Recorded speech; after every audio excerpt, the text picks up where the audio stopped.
When your child tantrums, do you end up getting dysregulated and say things that you'll regret? My name's Jodie Thornton, and I want to talk about how we start to respond to this in a way that has compassion for ourselves, but is also really effective at getting us to avoid this from happening in the first place.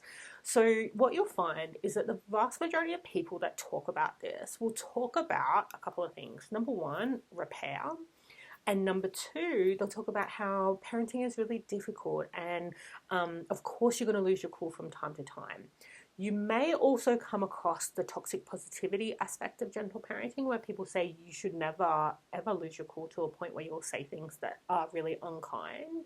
And of course, I really have to say, like, I hesitate because I don't want to be critical, but I really have to say that that comes from the misunderstanding that people actually have control over their emotional state when they're dysregulated, right?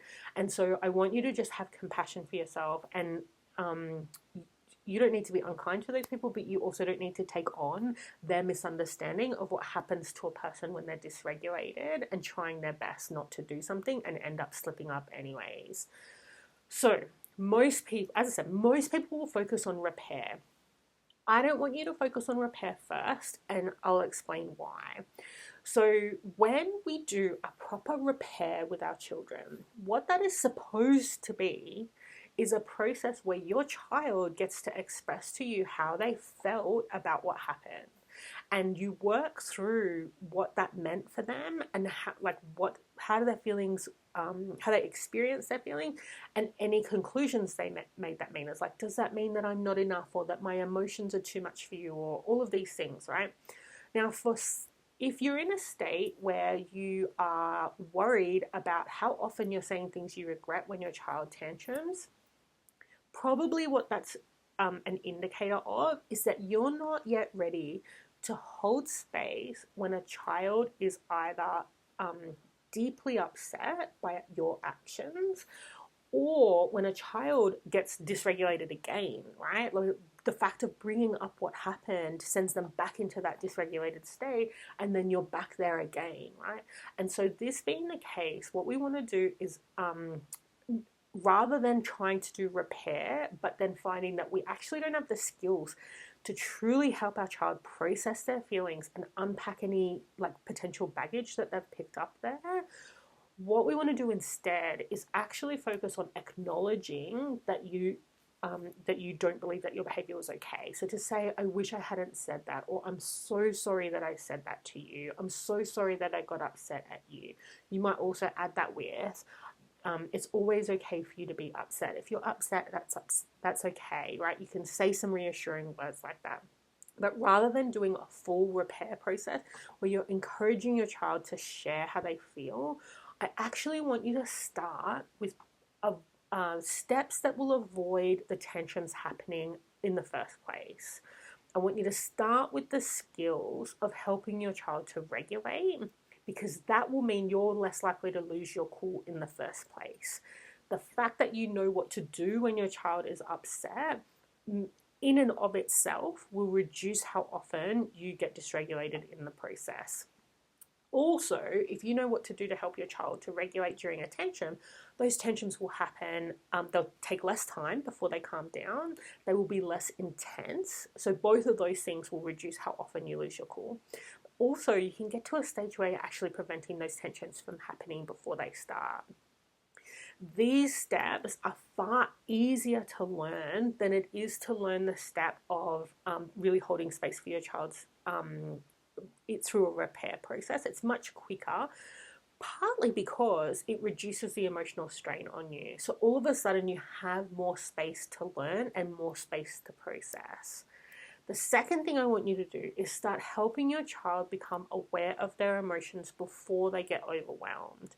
So this would look like helping your child to recognize the physical sensations that happen when they have the feelings, and talking to you about that, right? So noticing, I feel tense, noticing their fists getting tight, noticing their eyebrows getting close together, noticing their jaw getting clenched, noticing their shoulders coming up, like whatever happens when, and like for some, particularly kids who are they might be highly sensitive and strong-willed, but they're more internalizing than externalizing. You might find that they have more like of an internal experience, like their tummy gets tight, so you'll find that they'll bend over rather than being like the more externalizing, where it might be more fist clenching or jaw clenching, right? Once your child knows that those feelings are happening when they're a whisper, then all of a sudden that gives us a chance to deal with them before they get overwhelming. So that getting that process together where your child can recognize their feelings and find a solution to their feelings before they get overwhelmed, what we're doing there is avoiding the quantity of tantrums. And again, that will reduce how often you lose your cool, which means it reduces how often you end up in that space where you're saying something that you regret. Now, again, I say, if we start here, it's much quicker than you learning to stay calm through the worst of your child's emotions.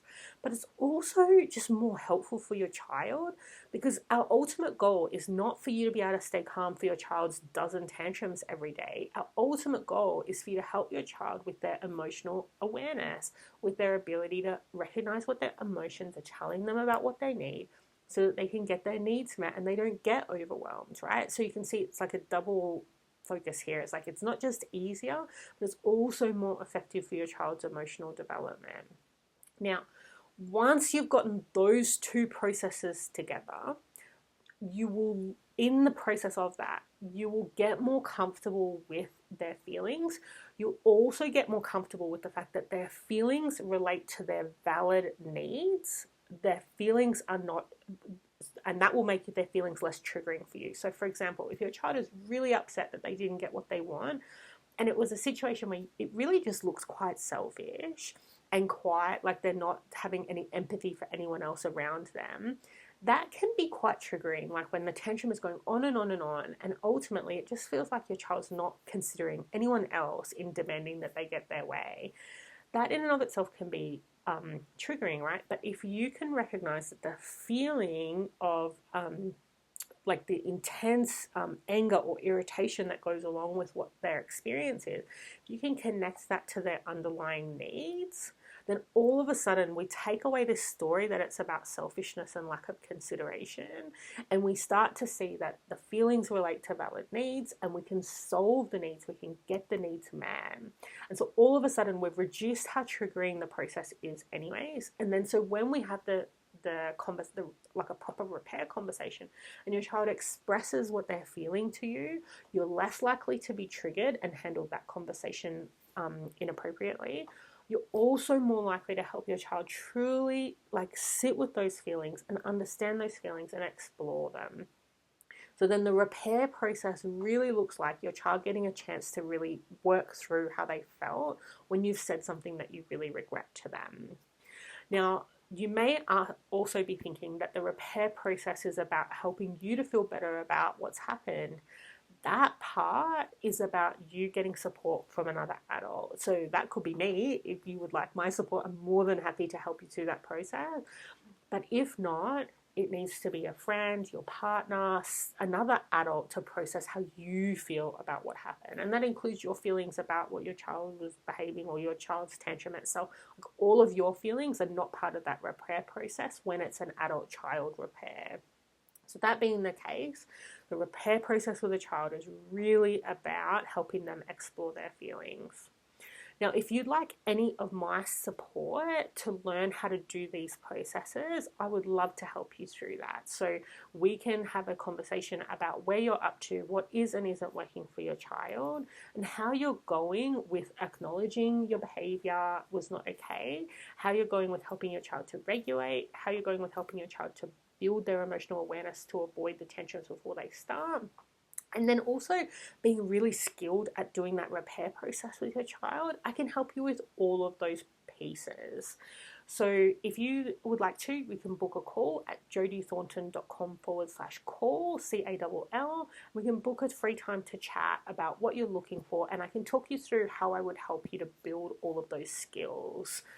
It is totally achievable. Even if you're really struggling, it's totally achievable to get to a place where your child is tantruming less often. And when your child does tantrum, that you are capable of keeping your cool and not saying things that you regret.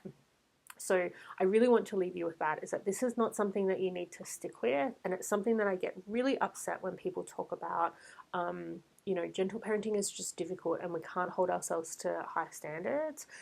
I don't want you to hold yourself to a standard that you don't have the skills to deliver on, but I also want you to know that you don't have to stay stuck in a place where you end up behaving in a way that you're not comfortable.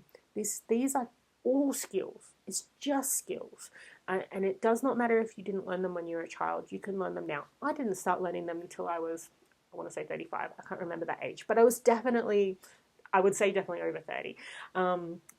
These are just skills and you can learn them, and you don't need to, I don't want us to have this definition of parenting is that sometimes it's just really hard and we do a bad job. Like that doesn't mean that we should hold ourselves to perfectionism, right? There's a difference between saying we should behave in a way that we don't have the skills to behave versus saying that you're not capable of doing this in a way that you can see other people are doing it, right? I remember feeling like I can see other people are able to handle things in a more skillful way than I am. And when I say, gee, this sucks, people are saying, oh, you can't really expect that. I'm like, what, are you saying that I'm incapable of doing it? Like, it just felt really insulting. And I think that just comes from a place of those people don't know how to teach the skills. They don't know which skills are involved, and they don't know how to teach somebody how to learn those skills and use those skills well, right? Once you know how to handle this in a skillful way, it will get so much easier for you. And so I just want to say, if that's where you're at, this is a solvable problem. You don't have to stay stuck in this place when your child is overwhelmed and you want to be their safe space. You don't have to be stuck in a place where you're at risk of saying things that you would regret to them, and you really want to be their safe space. You can do that. I want you to say that's not an unrealistic expectation. There are circumstances where sometimes it takes us longer to build the skills for a variety of reasons, but it's not a situation where you can't do it. You are capable and you can learn these skills. So if you would like to have a chat with me, I would love to chat with you. And if you have any questions about what I've talked about today, please do pop me an email. It's jody@jodythornton.com.